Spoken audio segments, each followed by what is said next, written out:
and welcome to our 7th virtual sales awards. No? So this is for the July Rising Rock Stars. No? And yung July, despite the challenges pa rin that we faced, no, we ended up with a slightly better sales than the previous month, no, than June, than June, no. And as a result of that, no, kahit papano, mas marami ang nag-qualify, no, at nanalo nitong buwan, no, as compared to June. No, kaya ako naman natutuwa kasi again, aside from yung pag-alaga, no, at pagpursige natin sa benta, no, sa sales natin, no, kapag inayos din natin at ginawa natin ng excellently, no, yung mga iba nating KPIs, definitely talagang may pagkakataon tayo mag-qualify at manalo, no, dito sa ating League of Excellence, no. So again, for to all the qualifiers and to all the winners for the July Rising Rock Stars, I extend my advanced congratulations to all of you. Now, kung mapapansin nyo, may konting pagkakaiba sa setup natin ngayon, no? Kasi may slides ako sa gilid ko, no? And actually, pinapakita ko dito yung naging theme natin, no? Ang sales leadership team last week, no? For our sales rally, no? Ang naging theme nga is bagong laban tagumpay, no? And tamang-tama yung paggawa ng sales rally kasi alam naman natin, 'di ba, pag narinig natin yung salitang rally, 'di ba?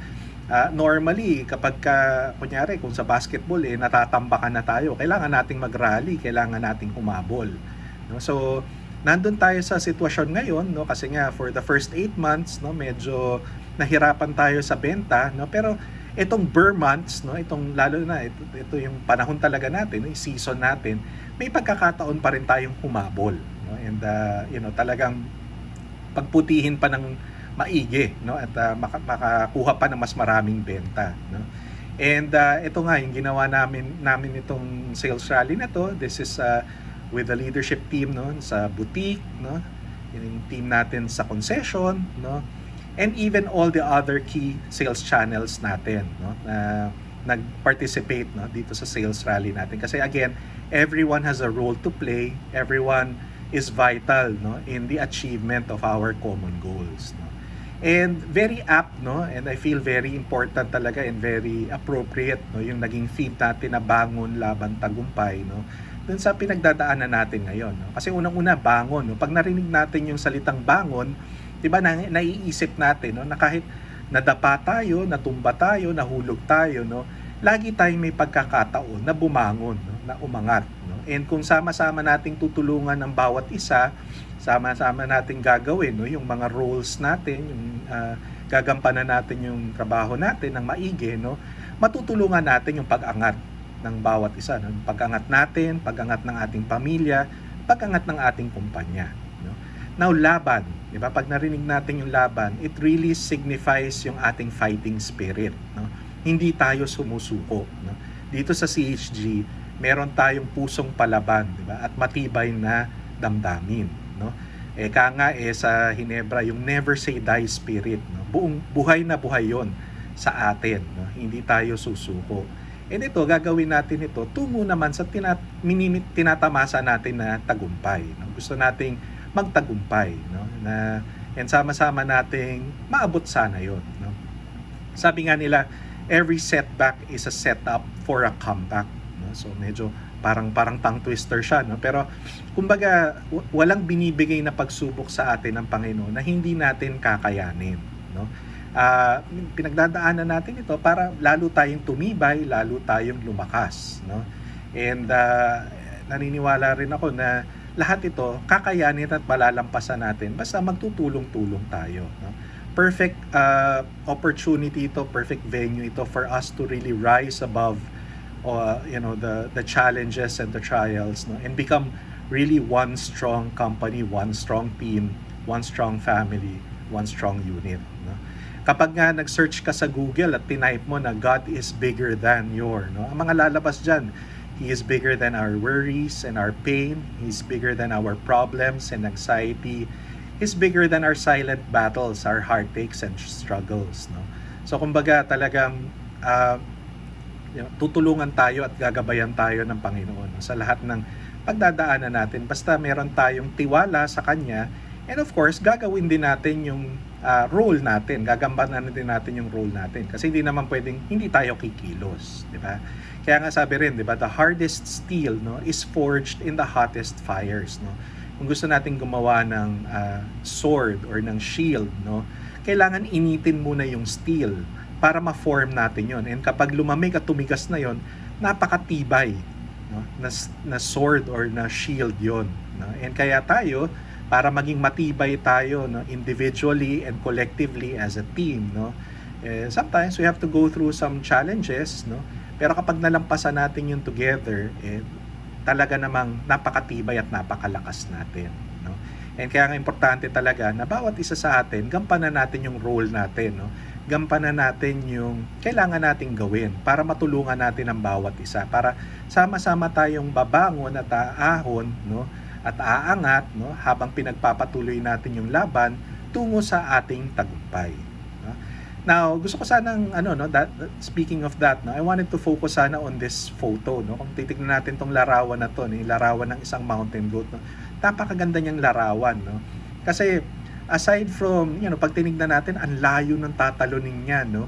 So, masasabi natin, grabe yung tiwala niya talaga at grabe yung tibay ng loob niya, no. Pero isa pang bagay na gusto ko rin talagang tignan natin, no, at pagnilayan natin, no, is that yung mountain goat, no, pag tinignan natin siya, no, saan ba siya nakatingin? No? Ang tinitignan lang niya yung other side, kung saan niya gustong mag-land, kung saan niya gustong makarating, no? Hindi siya tumitingin sa kaliwa, hindi siya tumitingin sa kanan, at lalong hindi siya tumitingin sa baba, na kung saan pwede siya mahulog pag mali yung talon niya, no? Naka-focus lang siya kung saan niya gustong makarating. Grabe yung focus niya. And kaya gusto ko sana tayo rin maging ganun din yung focus natin, no? Focus natin sa goals natin, sa targets natin, no? Both for our personal and our professional lives, no? Na talagang tumutok tayo doon, no? Keep it to our minds and to our hearts, no? Ano yung gusto nating makuha at marating, no? Ano ba yung tagumpay na gusto natin? And sama-sama nating pagtrabahuhan, no? Sama-sama nating gawin, no? And in fact, isa nga sa shinare ko rin sa leadership team during the sales rally, no? Ito ay isang bagay na tinuro, no, ng isang batikan na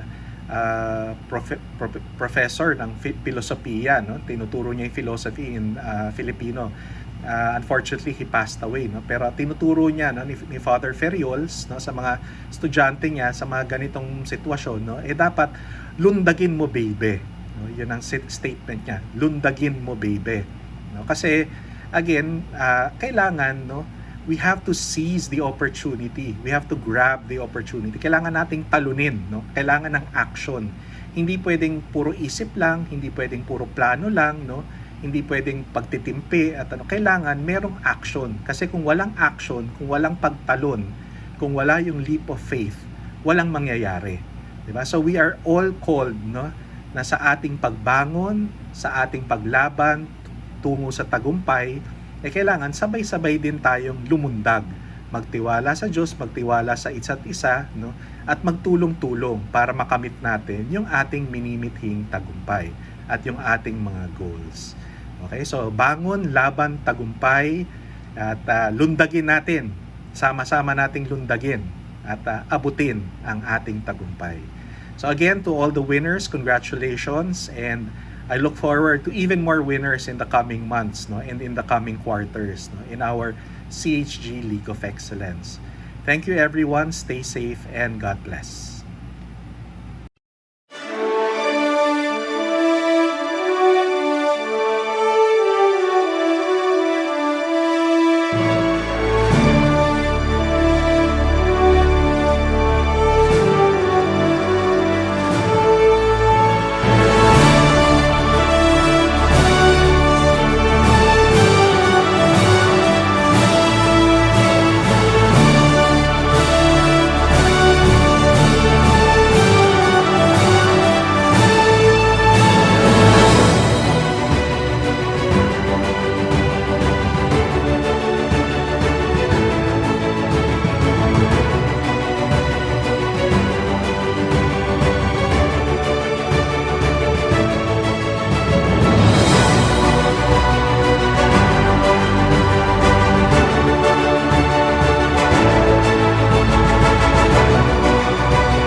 congratulations sa ating Rising Rockstars for the month of July. We have 9 winners sa ating Store Heads category and we have 8 winners sa ating Sales Associate category. Congratulations! So you see, marami pa rin talaga tayong dapat ipagpasalamat, no? So just continue to be grateful and be thankful sa lahat ng mga blessings na nakukuha natin sa araw-araw. Yung pagising pa lang natin, yung pagkain natin, wala tayong ubo, wala tayong sipon, no? Be thankful. And ang kailangan talaga natin gawin ngayon is bumangon, lumaban, para malagpasan natin lahat ng mga pagsubok na hinaharap natin sa araw-araw. Okay? So, kapit lang tayo, tumawa, ngumiti, no? Yung smile, hindi man yan mabubura ang COVID, pero at least one step closer na tayo sa pagbangon, 'di ba? So again, I would like to take this opportunity to congratulate naman ang NCR2 dahil 100% vaccinated na sila. Congrats kay Marvin, kay Roger, no, and sa lahat ng store heads na na-convince na magpa-vaccinate na. Pero reminders lang, kahit vaccinated na, no, mag-iingat pa rin, face mask, face shield, hugas ng kamay, and hindi dahil vaccinated na tayo, magpupuyat na tayo. So, kailangan pa rin natin talagang alagaan yung mga sarili natin. Okay? So, just keep on going, no, and don't worry, the best is yet to come. Magtiwala lang tayo, matatapos din ito. Okay? So, again, congratulations to all the winners, and mag-iingat tayong lahat. Hi team! Nasa pang 7th month na tayo ng awarding and I'm happy for the month of July. We have 7 winners under JSM category and then 6 winners under Sales Associate category. And then for the vaccination, kala ko doon na lang tayo sa below 50%, but ngayon nasa 70% na tayo ng total count ng boutique, head office and store operations na vaccinated na, and total of 257 out of 368. So, nakapagpa-vaccine na. And hindi naman makakaila ng mga katulad ko na nakapagpa-vaccine na nakakapanatag din talaga naman ng loob kapag alam mong bakunado ka. Although hindi siya 100% na protected ka na totally hindi ka magkakaroon ng COVID, pero alam mo sa sarili mo na may additional na protection ka. So, may 5 pa tayong kasama na hindi na-hesitant pa rin. Tulungan nyo kami na i-convince sila, and then sa mga kasamahan natin na naghihintay pa ng schedule, patuloy lang nating i-follow up sa mga LGUs, yung schedule natin, and hingi tayo, doon naman sa mga sa malls, hingi tayo ng tulong sa mall leasing. Meron kami isang magandang balita, yung employee dealership program natin, uulitin ulit natin. Alam ko na marami sa inyo, yung mga masisipag nating kasamahan na nakatulong din talaga ang employee dealership program. Napakainit ng pagtanggap nyo at pagsuporta sa programang ito last March, and sa ngayon, by September 16, uulitin ulit natin, magkakaroon ulit tayo ng employee dealership program, and it's the same competition of incentives, okay? And then, team, tuloy lang tayo sa pag-iisip ng mga paraan kung paano pa tayo makaka-contribute sa store, and then kung paano pa madadagdagan yung sales natin. Kagaya nga na sinabi sa sales rally namin, and sa mga nakikita nyo na pinopost namin sa FB, sama-sama tayong babangon, lalaban at magtatagumpay.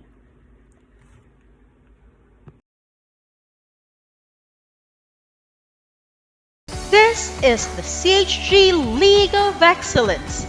We are a family bonded by trust, compassion, integrity, and excellence. We are a company of winners who will never say die and who will never give up. We are one and we will rise as one and come back even stronger.